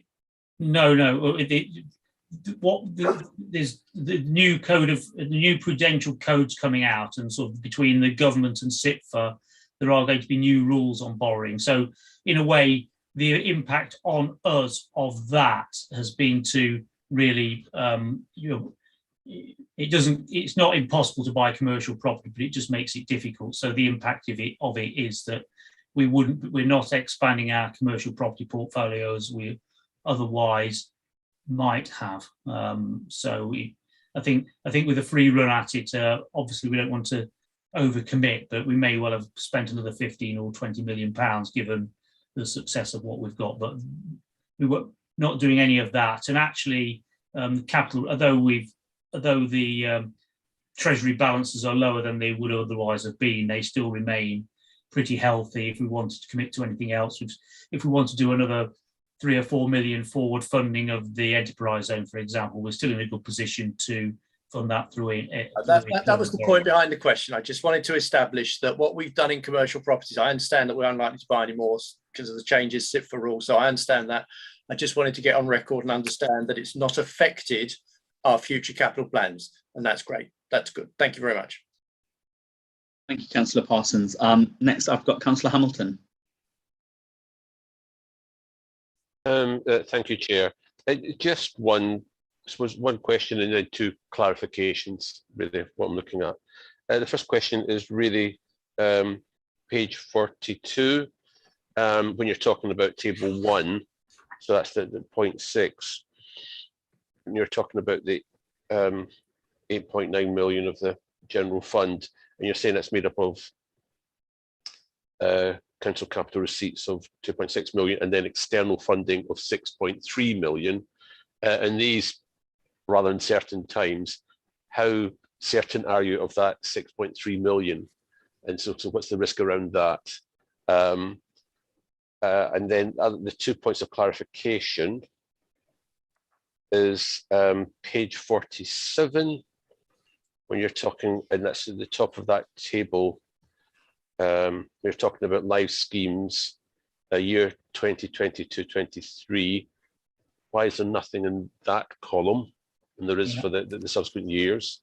And then last clarification, page 50, and again, halfway down, you're talking about, again, live schemes and member grants, member choice. And you've got, looks like 13,000 for 2021-22 and 26,000 for 22-23. Is that the right way around? Question. I'll let Leslie ponder the last question. So the in reverse order, the gap. So the gap actually. So CCTV, childhood grants, member grants. The reason there's nothing in 22-23 in the new plan is there are equivalent amounts in the current plan. So if you sort of put the 2 things together, there is funding for that in the so not necessarily car park resurfacing, but the member CCT, for example, and some of those other items. There are amounts in the current plan to cover those things. So if I was to look at CCTV in Appendix 2, hopefully I would see that there is some money in. So yeah, there is in, so 22-23, for example, on page 50, you can see there is £35,000 in for CCTV. And then the first question is, how secure is the funding? The bulk of it is disabled facilities grants, which comes from the government. So I guess the answer is it's up to the government, really. What happened with disabled facilities grants is the government got a report which actually demonstrated what an effective way they were of enabling people to live in their own homes. So that's all fair enough. But then they ramped up the amount of disabled facilities grant we got very significantly, to the extent now that it's getting quite challenging to spend it. The logistics of getting having the assessments done, going around to people's houses, because this is all private sector actually, or private sector properties, and then getting contractors in to do it is time consuming anyway. And obviously with COVID and the difficulties of getting into people's houses, it has become more challenging. But basically, if the government turn off the disabled facilities grant tap, it's likely that we would very significantly restrict that programme to basically cut our cloth accordingly. And that is the bulk of the external funding. The other elements are from the Leicestershire business rates pool. I think they're mainly in the early years. So that's been a success as well, keeping business rates in Leicestershire that we would have to pay over to the government. But again, you know, like many other things, is lots of uncertainty on the future of the local enterprise partnership, and business rate rules can change sort of year on year. So you know, the stability of that is debatable going sort of 2, 3, 4 years forward. But again, if this external funding doesn't happen, we'll have to cut our cloth accordingly and think about whether we want to use our reserves, or maybe some of the schemes that we were doing we may consider withdrawing. But that comes through the capital plan and the capital plan amendment report. So you will, as a member, you will hopefully see those as that comes through. Thank you. Have you got an answer on the member grants, Leslie? I couldn't.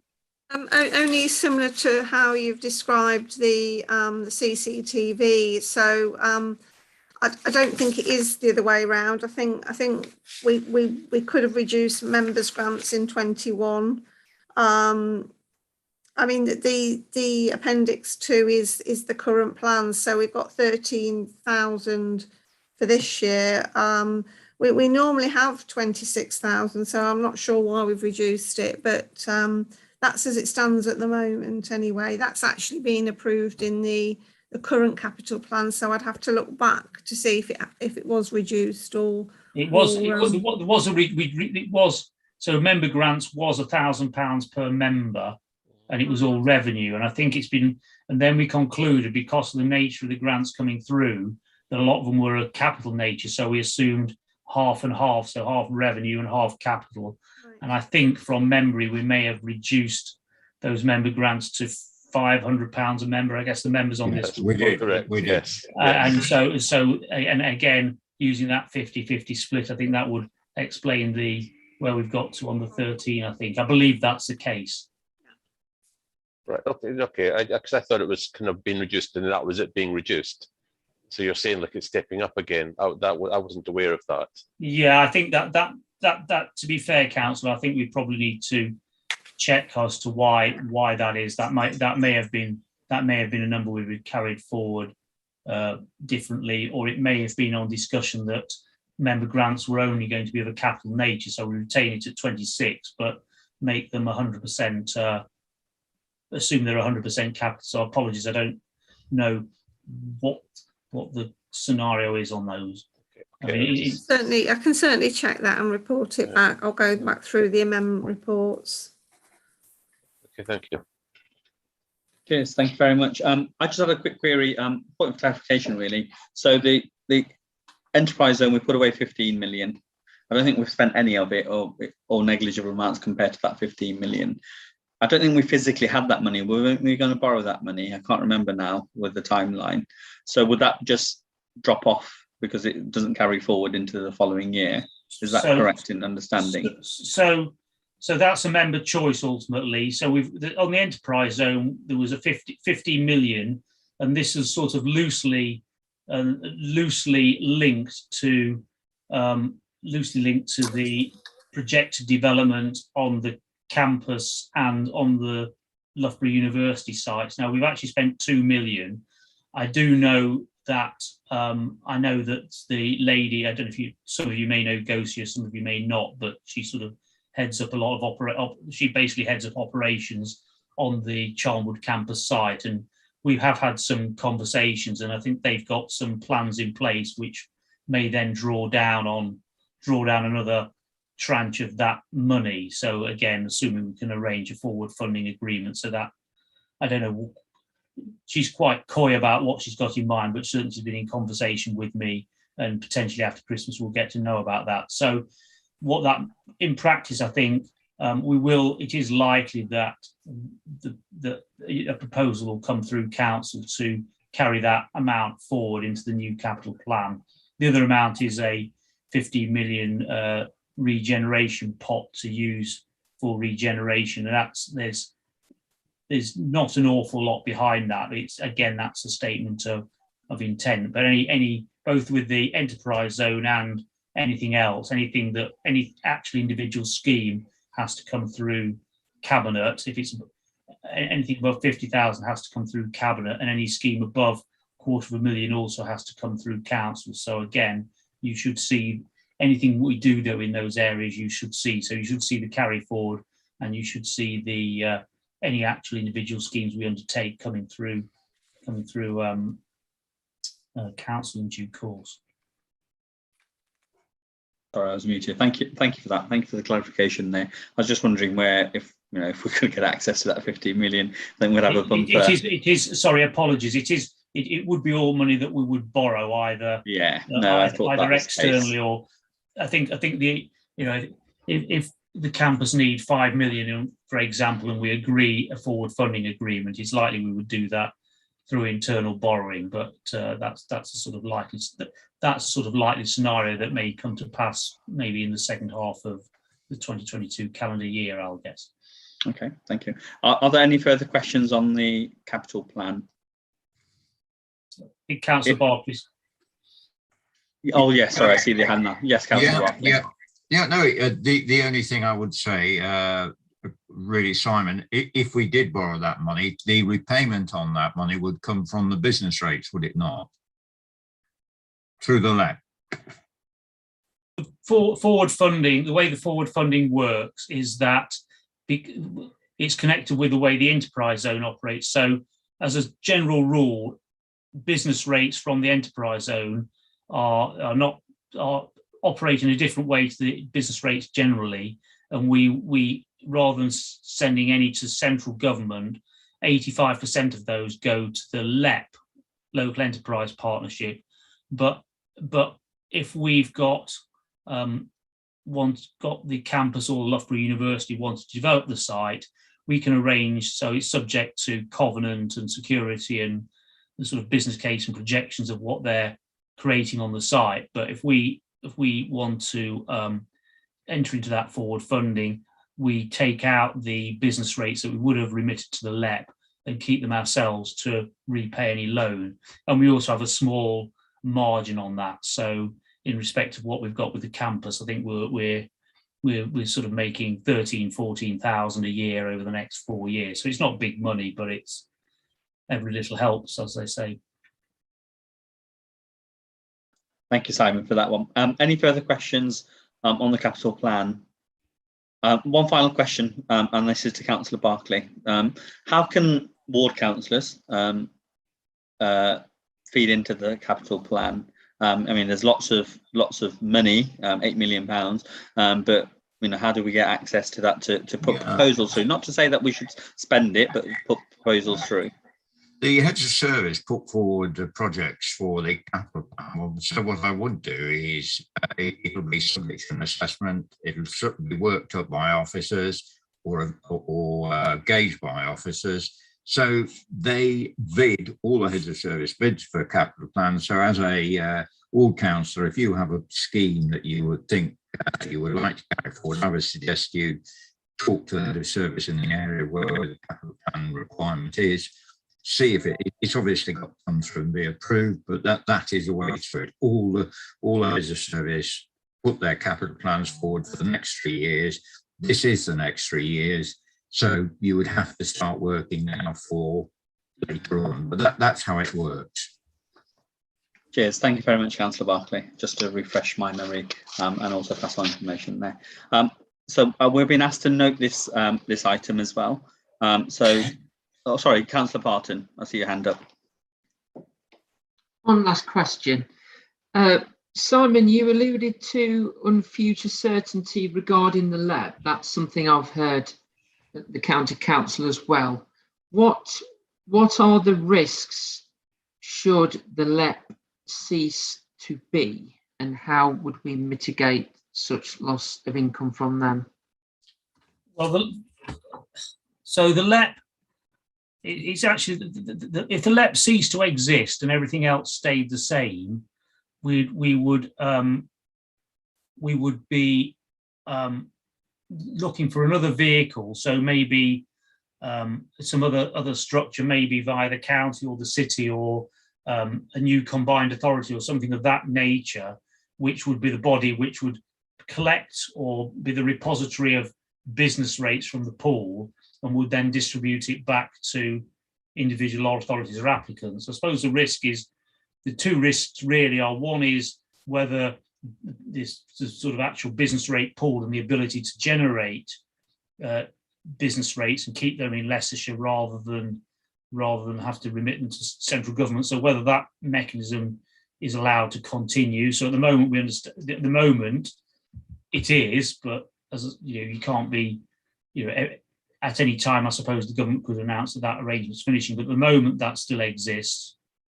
And at the moment, there is a scheme and a mechanism by which local authorities can bid for that business rate pool and use it for our own local scheme. So I think there's some Bedford Square money from that source as well. If the LEP, but you know, if the LEP ceases to exist, then that scheme obviously falls into abeyance, and there'd have to be some other mechanism. But I think the key risk really is if we can generate the funds and keep them in Leicestershire, then we'd have to have a new mechanism, and there would be a new accountable body managing it, but we would still be able to get the funding. I think the key thing is less around the LEP, more around can we continue to generate those business rates via the business rate pool, which then we can recycle through Leicestershire on current or hopefully future arrangements as well. Thank you very much indeed. Thank you. So we've been asked to note the report. I'll start with Councillor Hamilton. Thank you, Chair. I note the report. Councillor Parsons. Yes, noted. And Councillor Barton. Noted, Chair. Cheers, thank you. That's unanimously noted. Thank you. That concludes item 8. So we move on to item 9, which is views on settlement. We've been provided a report. Simon, I'm conscious of the time, and we're nearing 8 o'clock.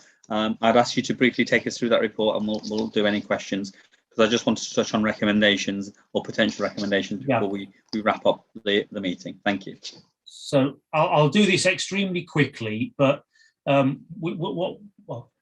we obviously have access to sort of various sort of trade bodies, so the district councils network, the local government association, etc.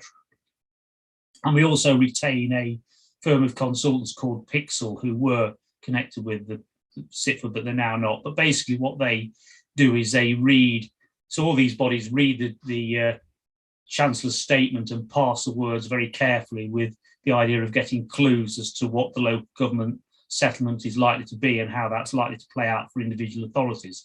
So we don't know, and it is likely, as I think we've said before, that the 13th is now the favourite day for us to actually get the detailed news, which is what we actually need. But the sort of overall good news is that the total amount of money going to the local government sector is increased on previous years. So that does suggest that our MTFS and budgetary assumption that we will get the same amount of money as we've had in previous years is not unreasonable. So clearly there's still a distribution risk, but overall, in terms of money going to the sector, then it's likely that overall the money should be increased slightly. So there is reason to hope that our share of that will be retained at least, and hopefully if there is a bit of extra money, some of that will come our way. And there's various bits of commentary about whether it's likely to be positive or negative for districts or counties, etc. So I think the latest thing I read was if you're a county in the southeast, it may be bad news for you. The East Midlands actually, in terms of a region, was relatively low down the list of affluents and beneficiaries from the distribution. So if you take that, then maybe there's some room for optimism. But we won't know. The detail is what we won't know. The other couple of things really is that the government talk about spending power and core spending power and real terms increase in local government funding, but that always assumes that we will max out on council tax increases. So those calculations always assume that we will maximise the amount of council tax increases, and it's likely, as in previous years, that the cap for us will be either 1.99% or £5, whichever is the great, and for us being a relatively low council tax area, it's likely to be £5. But again, that's not certain. And the thing that in the report, which was excellent at the time, was that given it was spending review 21 covered 3 years, the view was that the chances of a multi-year settlement were good, which, as I've said before, for planning purposes would really help us. Subsequently, comments from the Secretary of State and around the levelling up agenda and not wanting to look at business rates, but not wanting to look at business rates in the short term, lead us more to think that it might only be a single year settlement, which will be a bit more disappointed. But yeah, I say the 13th is a date. 13th is a date where it's mooted. So hopefully this time next week we'll know rather more than we do now. Simon, thank you very much for that. Do we have any questions for Simon or anything regarding the settlement or views on the finance of the council? Looking around, no, there's nothing further. So that concludes that item. So we'll move on to item 10, which is possible budget scrutiny panel recommendations. Working through, we haven't drawn up any recommendations, but we don't finalise our recommendations until the January meeting. So how we've done it in the past, and we can do this that way, I'm conscious of time, is that if there are any recommendations that members of the panel would wish to put forward to Cabinet and then to Council through Cabinet if it's accepted, we could email round robin, do an email and then put that on the agenda for our January meeting. It does give officers to have a look at it before, a chance before, but conscious it's Christmas period in the middle of that as well. So can I ask, does anybody have any recommendations they'd like to put forward at this particular meeting? Looking around the screens, no, there aren't. So we will keep that option open. Simon, you were waving your hand. Just one comment, Chair. The other thing that is helpful to understand is if there are any particular areas you want to look at your next meeting, and if you wanted any help in other areas, it might be appropriate to invite relevant heads of service or other lead members along. So just in terms of, I think by all means go away and think about it, email round Robins, but if there is some area you wish to look at, then it's just helpful for us and the Democratic Services team to understand that. Yeah, no, that's fine. Ed, you've got your hand up. Yeah, just in terms, because we've got a very short turnaround between this meeting and the next, because especially with the Christmas period, I don't suppose it'd be possible to ask for any recommendations to be made by, say, Monday, in order to give time for them to be collated into the report, and because the draft report will need to be published, into this, I think it's 20th it gets published. So in order to have it in a publishable state, would it be possible to ask for any recommendations to come in by Mondays? I think Monday's a bit early because the settlement comes out on the 15th or the 13th, right. I think Simon said. So we usually wait for that. Sorry, Jed, just to help you out, Ed. It's the key thing about the recommendations. They need to be finalised to go along with the draft, to go along with the final budget. So the deadline for that is the end of January. So we've got. I think really the purpose of this item on the agenda was to see if members had any ideas and maybe facilitate the next meeting. But in terms of developing those recommendations, the key date is the publication date for the final budget, which, and I can't remember precisely, but the final budget will be going to Cabinet sometime in early mid-February. So really we've got until the end of January. So the key at the next meeting, the panel will have to work hard to finalise those recommendations for the final report that goes to Cabinet. But we don't need to create recommendations now if we've not got something. I think the key thing is to make sure we feel properly prepared for the next meeting, which is the final meeting of the panel, that we're able to develop recommendations from there. If you want to talk about it tomorrow, Ed, I'll go through it tomorrow. Okay. Cheers. Thank you very much for Ed for that one. It's clear that our timetable is clear now, and it's important that everybody understands. We do only have the 3 meetings, so it is a bit last minute, some of the recommendations, but members do get opportunities to explore with officers, with Leslie, with Simon, and also go to Councillor Barclay as well if there's anything that they want to bounce off, any ideas that they want to bounce off before they make those proposals in the January meeting. But that's not to say that we will come up with any recommendation. It might just be guidance or our observations on the budget. So that's been done previously as well. So that concludes item 10 of the agenda, and that is our agenda done.